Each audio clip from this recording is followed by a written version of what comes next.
We tend to have these sort of, well, you got to sign up and give me your personal information first, and then we need this other, blah, blah, blah, blah. Like, how can we get rid of that? So that's something I've been playing with lately.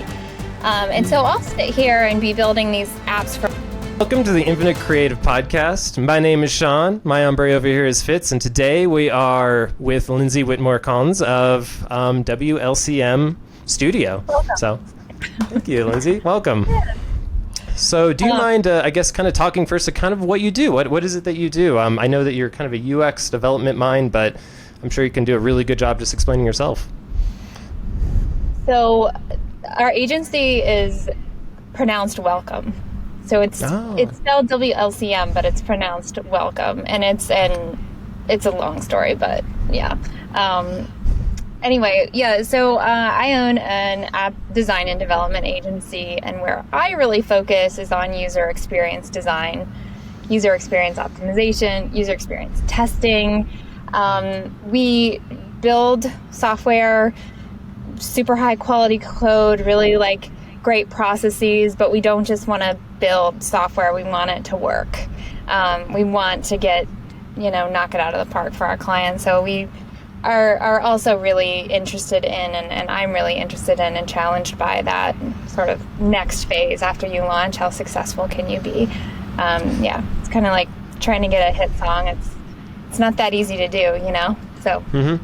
Yeah. Well, there's a lot to launching something, right? But then a lot of people forget about what happens after the launch, right? So you have to sell the product, right? You have to get so in your case, a lot of time it's an application, I'm sure. So I guess talk a little bit about that. I mean, a lot of people don't really think about the marketing of an app. Are you guys thinking of that like early on in your process, or is it kind of during the process, after the process?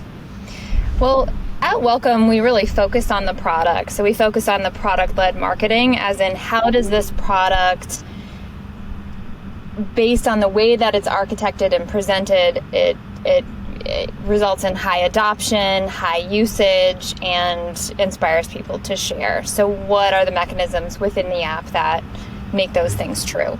So that's our domain. But there is a much broader area of marketing for apps that I think every entrepreneur is going to be interested in. I think there's a pre-marketing part where you want to build up your wait list or ask people to request an invite to your product. I try to have one of the products that we're going to launch, I want to have at least 1,000 people waiting for that product before I launch it. That's kind of like my metric.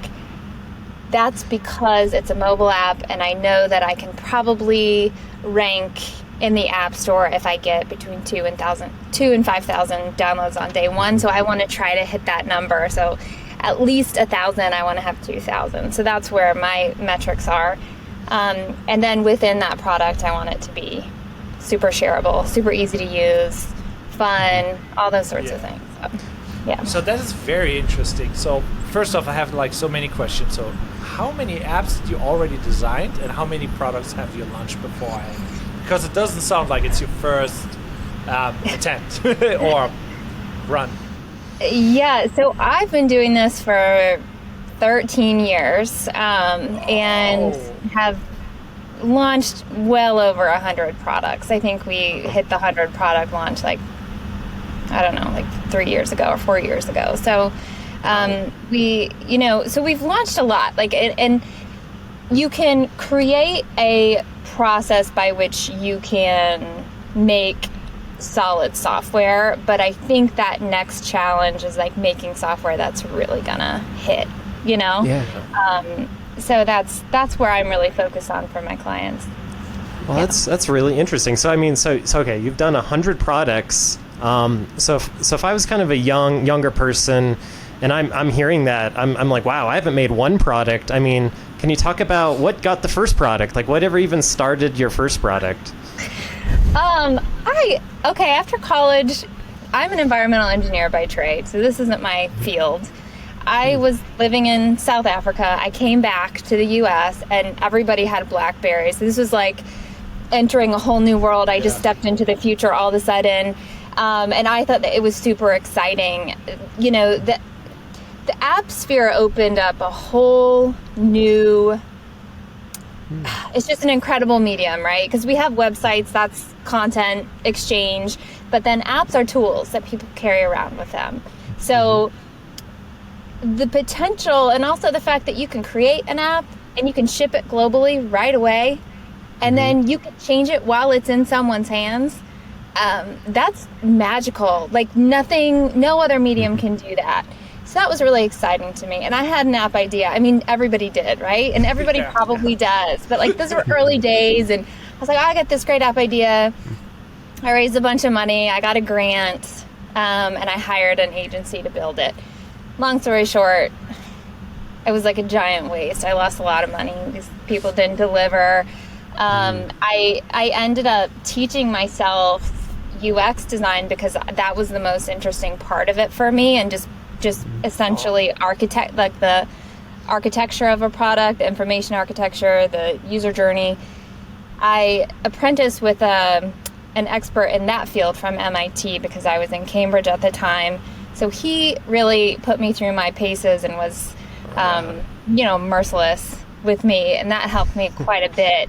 So I essentially was able to, over time, kind of refine the design of this product, and then kind of like piece together a development team, but really ended up with something totally mediocre. And but at the same time, it was early days in the App Store, and I got a lot of visibility on this product. So while in my mind, and I think this is something I'm coming to terms with as a person, like everything I create, I don't think it's that good. Like I'm always like, could be better. Can see all the ways it can be better. Yeah.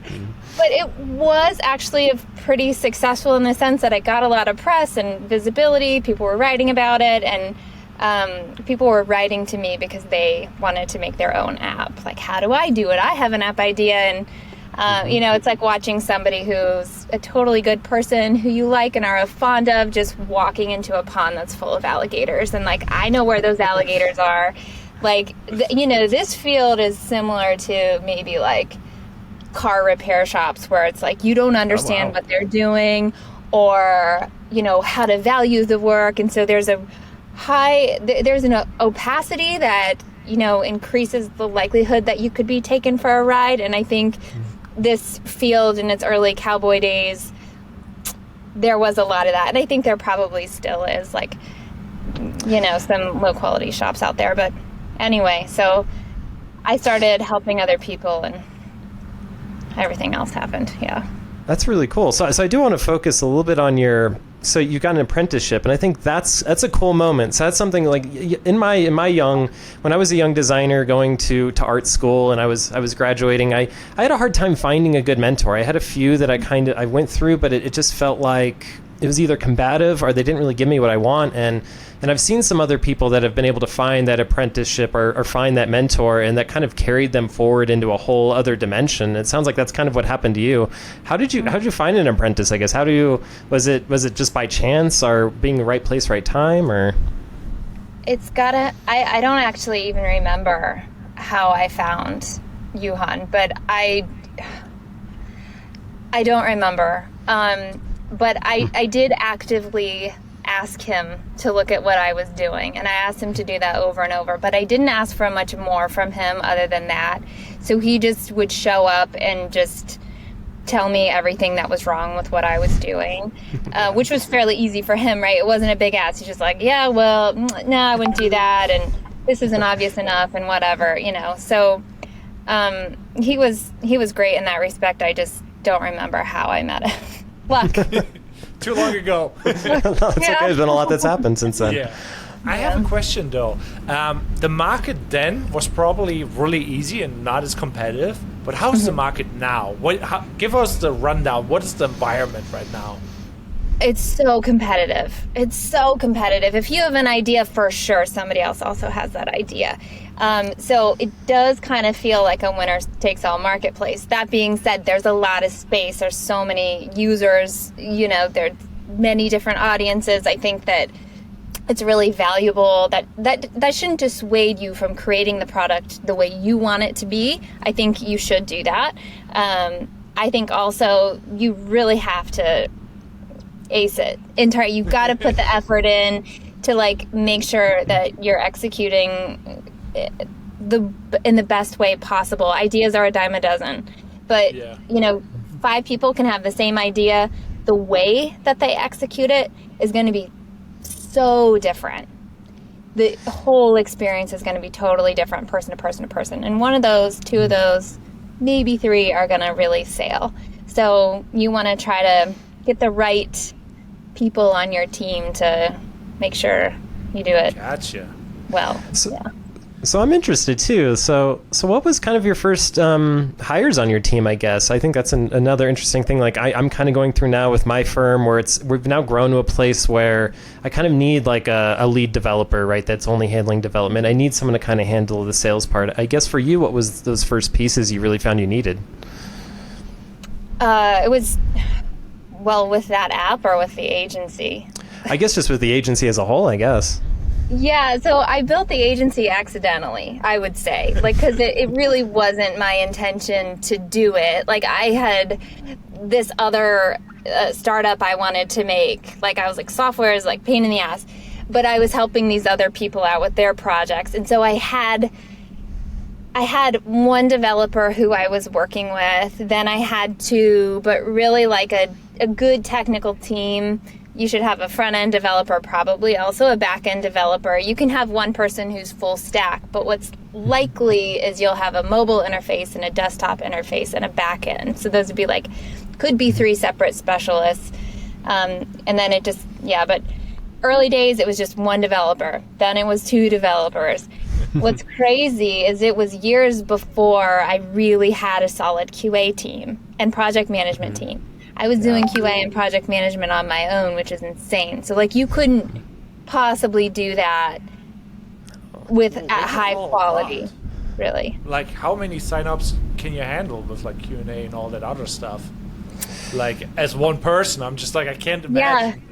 Yeah, so it wasn't very good. I mean, and I would say, like, hiring QA specialists was like a game changer, because these are specialists. They're engineers, in their own right. And so they can map out every single way to test any feature. And here's like, first thing they'll do is like break down the work, and then they'll write for each task, here's the acceptance criteria. I'm going to accept this if it meets all these things. So then they hand it to the developer. Developer hands them code. They test them. They talk. The QA will also we'll try to troubleshoot exactly where in the code the issue is happening and what the error it is, so it's easier for the developer to just go in and fix it. But QAs are incredible, and they're unsung heroes, I think. In any software project, you really need to have a good QA. It's hard.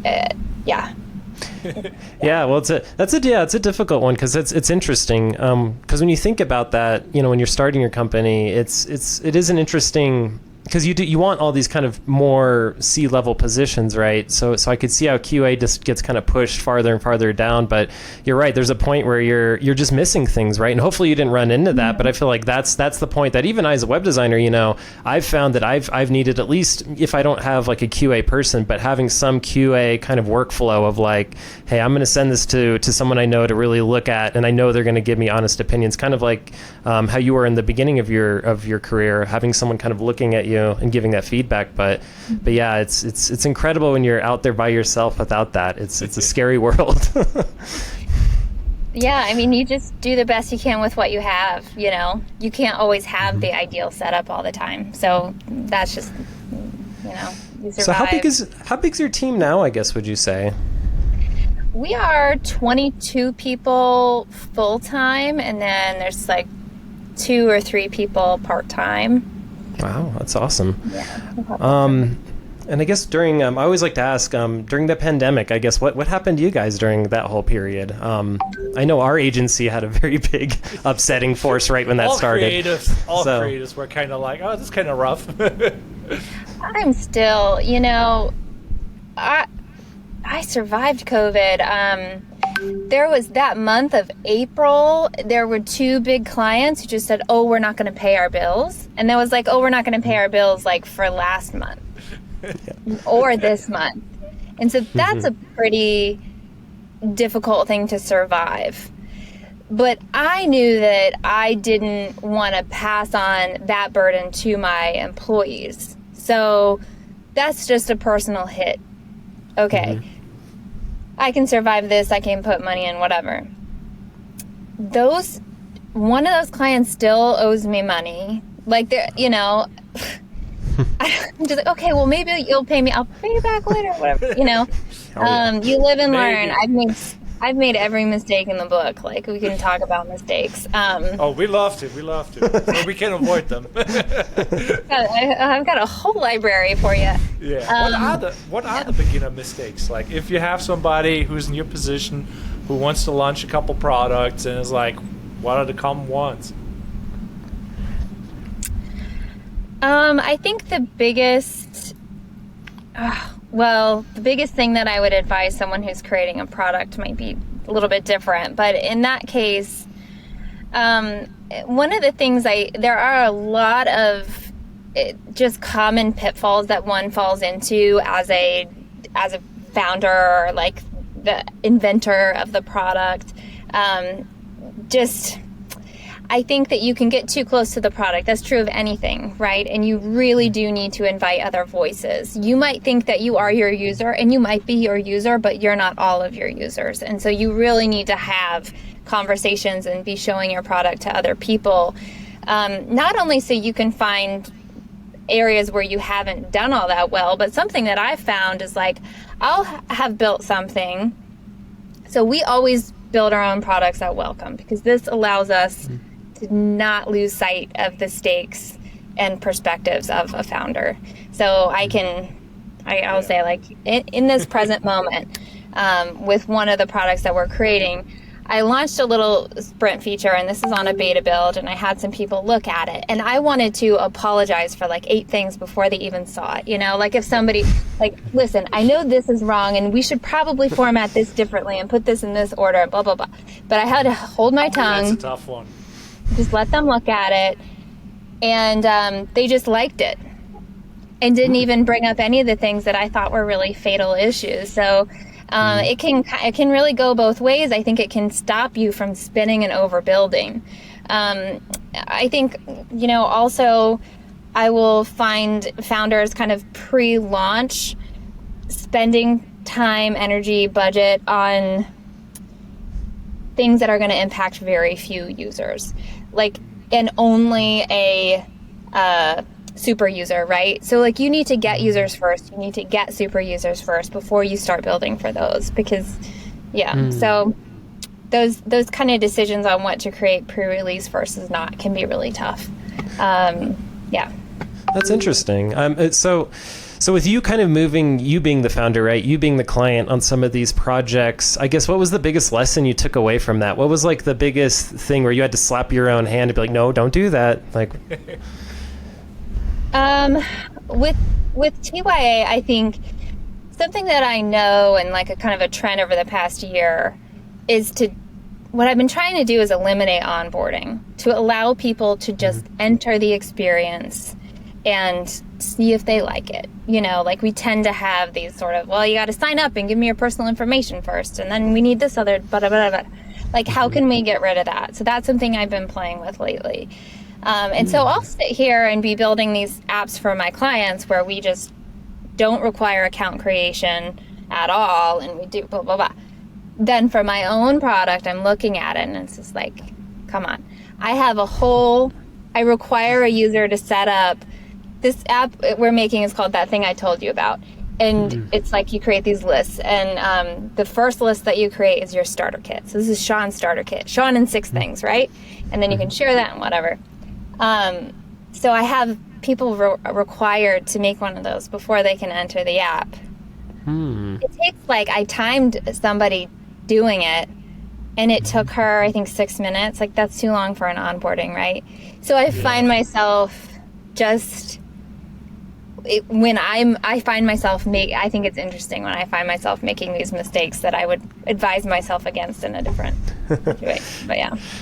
Well, it's interesting, yeah. And I mean, I run into the exact same thing, right? Because when we do these processes, they're quick, and we don't even realize it because, yeah, we've carved those neural pathways already, right? So we're doing the things really quickly. And then, yeah, I put it in front of someone, even to this day, I'll still even have my mom. I'll call her up and be like, Mom, open up this website. And I'll just listen. If I hear lots of sighs and she's starting to apologize already, I'm like, okay, you messed something up here. This is not as clearly... so it's funny. It's a trap we all fall into. I just recently relaunched my own website, right? And it was so funny to see things that I was telling clients not to do, of no, you put too much text there, no one's going to read that. And what is the ordering of things? Why are you putting that first? Sure, that's beautiful and stuff, but that's not the point. And just all these same things. I started to almost do a flow where I would output the whole website as a PDF, print it out, sit on the other side of the studio and just act like I'm someone else in the company even, and just be objective, just redlining stuff, crossing it out, doing what all my teachers in art school, just tear it off the wall and be do it again, doing that kind of mentality, and being rough, which it sounds like that's kind of how you learn too, you learn by fire a little bit, there wasn't any hurting feelings. It was just nope, we're going to teach you quickly. Yeah. And I think the other thing about this too is what's great about software, at least, is you can change your mind and change anything about it whenever you want. So I think that a lot of times founders can be paralyzed by what order should we put these screens in? What exactly should the copy be? Should we frame it this way or that way? And it can start to feel paralyzing, but it's just choose one. We test it, we gather analytics, we'll try the other one, gather more analytics and see what wins. This is an iterative process and we can't know until we try, so. Yeah. Well, I kind of want to shift gears a little bit to, so you're a Ukrainian American company. And first, I guess I want you to explain what that is. I'm not sure if you're Ukrainian born or if it's most of your employees, but obviously the Russian invasion, all of that happening, I'm really interested to hear that story and kind of how did that affect your whole team? Completely, totally, absolutely devastating. I think it was something that I really felt was imminent because the New York Times was leaking all this stuff, and the U.S. media was saying Russia's going to attack on Wednesday and whatever. And so I would send this stuff to my team, and they're listen, everything's fine. They just were oh, the Western media is this overblowing, whatever. So I was really concerned, but I think my team really wasn't. And so then when it happened, we were all really surprised. We were on Slack in real time. Who's where? How can we get you there?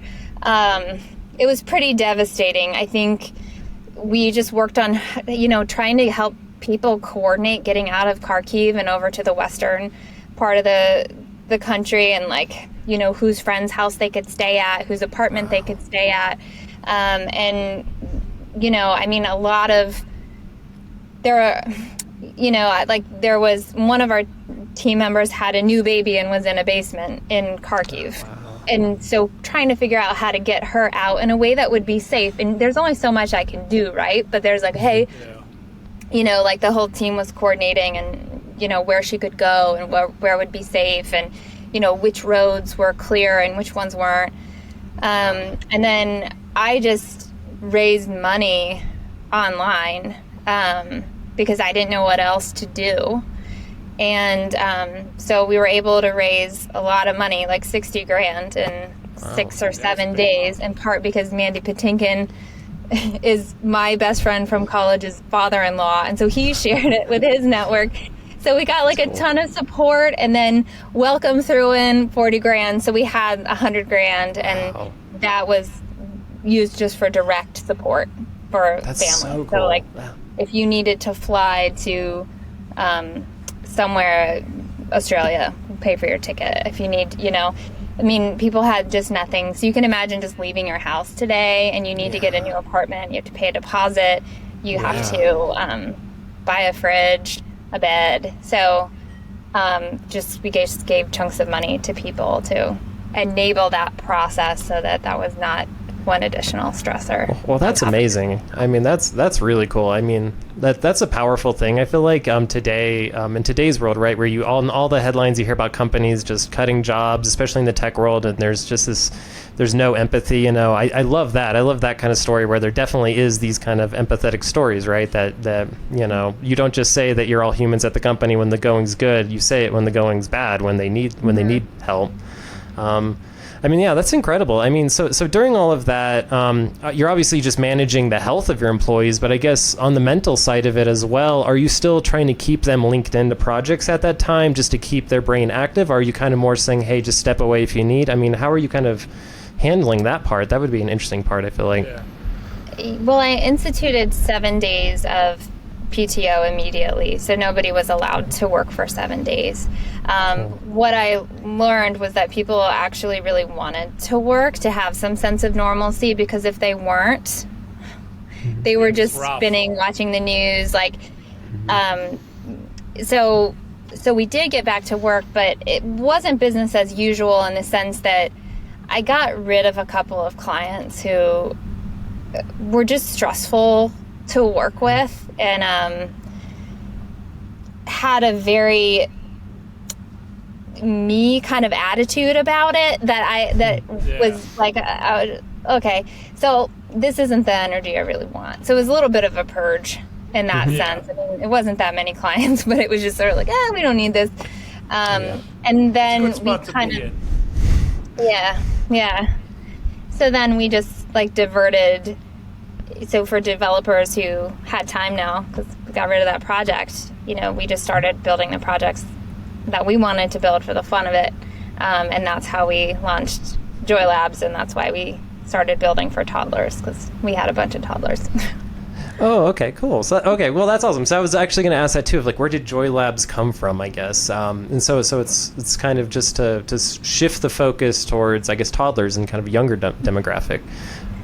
Which that makes sense, because looking through your portfolio, it's really funny, right? Because you have a lot of the projects that you see in a lot of portfolios, right? You have kind of your calendar, your tracking apps, these kind of business apps, enterprise applications, dashboards, intranet, all these things, and then it's really cool to go to this other page and it's just fun stuff. I think that's such a cool thing.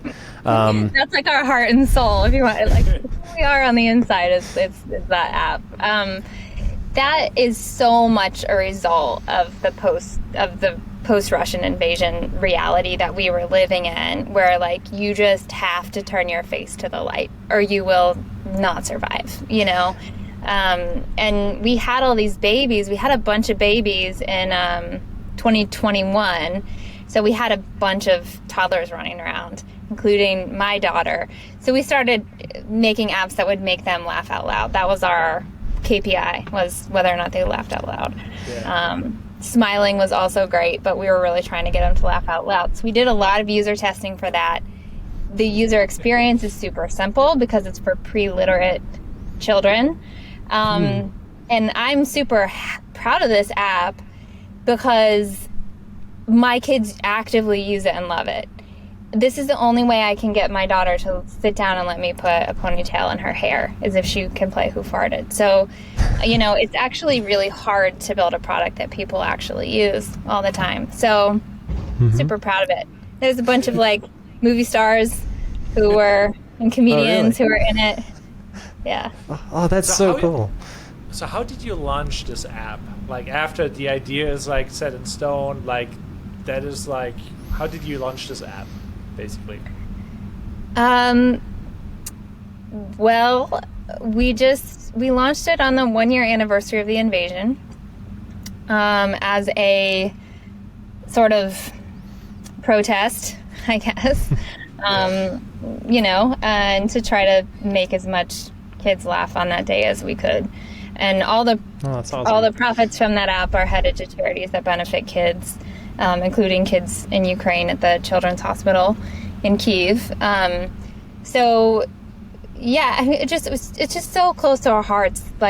We're really trying to do good with that project, and it's just joy all the way through. So check it out. Really do check it out and play with it. Oh yeah. I definitely downloaded it and just very quickly before the fight, and it's fun. It's kind of like a Where's Waldo but with farting. It's kind of interesting. You're looking around, and it's really fun. I mean, and honestly needed. I mean, I know we talked about the pandemic, but I felt like so a few of my clients. So I have clients that are kind of in the educational realm as well, and it was really interesting because when the pandemic happened, those first meetings were very dark, right? They were very like, I don't know what we're going to do. We may have to shut down, and the schools are shutting down. But then I remember having those meetings of like, well, no, this is a time to like really blow this out. And can you interact with kids in a new way? I mean, this is really, and so I think things like this are so important because I think we're seeing now that having all these avenues for kids to learn and just have joy, I mean, it's super important. And if those aren't already made when a crisis happens,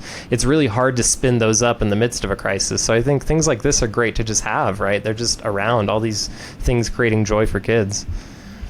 Yeah, I have other ideas. Like I was thinking about travel, like world travel, and then having like these sort of worlds that one can interact with and learn about. And I also thought about time travel.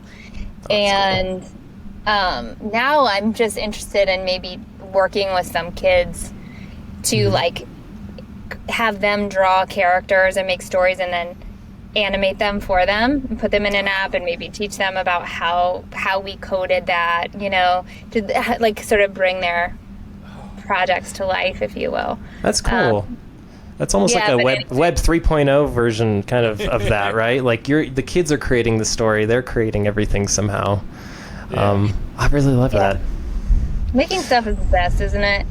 Oh yeah. It's especially when it's stuff like that where it's just like I love the name of Joy Labs, right? Because that's the best feeling, right? When you see someone using it and you just see them kind of light up, you're like, that's it. That's what all those months and all that money, all those people, it was all for that moment, just for them to be happy. It's huge. Mm-hmm. Yeah. So with that being said, I guess what's the future look like? I guess so you're doing these podcasts now. You're getting your message out there. You've done a lot in a short amount of time. I mean, that many products in that amount of time is pretty incredible. What's next? I guess. I mean, I know for me, like in the worlds that I'm in, we're talking about augmented reality. We're talking about all these things, right? Like, what is a website? What does an app become now when we're talking about it being in space and stuff? So, is that kind of on your guys' horizon? I guess what's on your horizon? Is it more joy projects or? Well, we're relaunching our website, Sean, which you'll appreciate. Good luck. Love your feedback. I'm like, It's literally happening right now. It's like moving through the interwebs. That was like a fun, and I've like worked on that for over a year. And like in my mind, I was like, I need to do this like last July, and then it took me forever. So I launched that. I'm having fun talking to more people. Like we've just, we're just excited to do more harder, fun things. Spatial design, I think, is really interesting. The use case I'm questioning a little bit. Like, I just have never in my life been like, oh, I want my phone to fill the whole room, So I don't know, like, AI is super fun to layer into products. So I'm actually having a lot of fun with that and doing more Internet of Things. We're like working with a product that has temperature, light, and sound sensors, and we can use AI to figure out what's being listened to. Like, oh, that was a dog barking. That was a music or a movie being played. That's somebody yelling. So we can say, oh, the baby was awake at this time and it was because of this or whatever. So, and when somebody was in a room and when they left a room, that's IoT and AI are really exciting. We're also using AI to crunch data, like do some data science for us. Yeah. When we have just giant data sets, and it's hard to find like a part-time data scientist who's like amazing to just, so exploring that that's frontier. Kind of interesting. It's cool. what are your future predictions with like AI and like implementing it into the workforce and automation on all that jazz? Because like if you own a company, you probably see like, oh, I can replace this, but I don't want to replace that person. So what are your thoughts on that? Because it's like a weird time. Oh, well, in my mind, it's like, I'm always thinking about it as how can we use this as like a rocket booster, Gotcha. to do what we do better, faster. So AI can't write code, it can't conceptualize and solve problems in a perfect way, but it can do a lot of menial work that we don't really want to be spending our time doing. So it can just make us a lot faster. It can, run tests on code. There's a lot of stuff that AI can do to improve code quality, enforce standards, things like that is cool. Doesn't replace anyone. It just makes everyone faster and better. I like that. Positivity. Yeah, and I'm really excited about how I can layer it into these products we're building for our clients. We can just do really super exciting things that it's attainable and really doable now for a lot of people. So providing better insights, better information, by plugging AI in the right places. One thing that's a little bit annoying to me is like everybody's remember when everyone was talking about blockchain? Yeah. And then everybody was talking, like, AI is a new thing to just insert into your pitch deck. But I think, I see people doing it in like kind of unnecessary ways. What's the word for that? It's I mean, gratuitous AI. Yes. Oh, we're going to add a ChatGPT feature. But AI can do so many much cooler kind of background data crunching things that I think is much more exciting than, we're going to add a chat bot, Yeah. Well, 100%. I mean, I think it's interesting. I talked to one of my friends who's a game designer, and he's really excited because now we're talking about, generative games on a level that is insane, where like you'll have a whole city and the whole building is all made up of rooms with furniture, with breakable windows and openable doors because of AI. And so when I think about, web design and app design and things like that, it's incredible when you start to think. It's almost like when APIs and webhooks, when those first came on the scene, like how it's just like all these doors just opened up. And I feel like with AI, it's almost like the API of everything now. It's just like, well, we can hook in almost anything now with an AI. And that's what's really cool. I think early in my career, it was all about like, how do you make things in physical reality? How do you make them quantifiable in data, right? So, are we tracking eye movements? Are we tracking like geospatial? Where are they? And now with AI, I feel like those things are almost always hypothetical things. They were almost really rudimentary kind of things we had to do to capture that data. But now with AI, it's just like, it seems like you can collect any data from any data set instantaneously almost. So that is exciting. And AR, augmented reality, is kind of fun too. Like we were doing something for a client where we are having somebody do stretches, and then we're tracking all of their body points and their movements to tell them how flexible they are and like give them a score, which is super fun, it's a cool, fun world to play in for sure. Oh, that's so cool. Well, before we wrap up here, I guess I I definitely want to bring this back just for our young viewers out there. Let's say I'm a graphic designer. Let's say, which a lot of us start as, like in the designer world. A lot of us start as a graphic designer. So let's say I'm kind of a kid who's I've done brochures, I've done business cards. Maybe I've dabbled in some websites. Maybe I've played in Figma or Sketch or one of these kind of design first apps. What would you tell that person, I guess, if they want to get into the career? Is it best to go to school? Is it best to get certifications? Like, what's the best way you think to get better quicker? Follow the energy. Like I have found in my career that like planning is like a joke. Like being like, here's my 5-year plan. I'm going to do this. I'm going to blah, blah. Like, it's too bad, because wouldn't that be great? With just so much less anxiety if you can just plan it out and execute it and everything works out as planned. You actually don't want to do it that way, because there could be these more exciting things that can show up that you won't even see because you're just executing on your plan and you're committed to your plan. And so it's good to stay open and watch where the opportunities show up and where the energy is flowing. This feels really good. This feels really right. So I'm going to follow that and be open to that. It's something that so I would say I built Welcome accidentally. It's kind of true. Like that was me following the energy because my intention was to do something totally different, We're just like, okay, here's this thing I need to do for these people. And so I'm going to do this and then get better at it and keep getting better at it. Something that someone said to me once was, everything happens automatically. And I love that. It's just like, set your sight on something, do the things that need to be done, that you can do, and let it unfold. In my experience, as like naive as everything happens automatically seems, like that's actually proven out for me. So have faith, Wow. I guess. I like that. That takes a lot of pressure away when you know it will unfold. Yeah. Oh, I do. I love that. I mean, because, we live in a time where there's so many videos of like, here's how to do this in only 5 easy steps. Here's how I made $1 million in 1 week. You get all these kind of like, here's the pathway forward. But I love what you just said. You said there really is no pathway. You just have to let things happen more than you try to make things happen. I love that. I love that.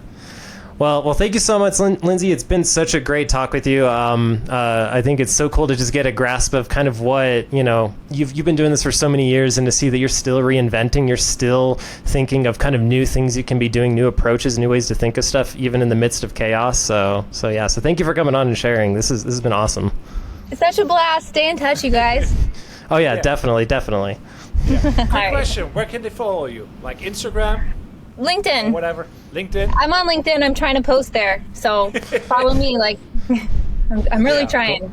Cool. We're going to put that all in the Gotcha. description. So for everyone out there, definitely follow Lindsey. She's awesome. She's been doing it. This is not her first rodeo, so follow her. She says really cool stuff on podcasts like this. So thank you, Lindsey. Have a great day, and thanks everybody. Yeah. Bye.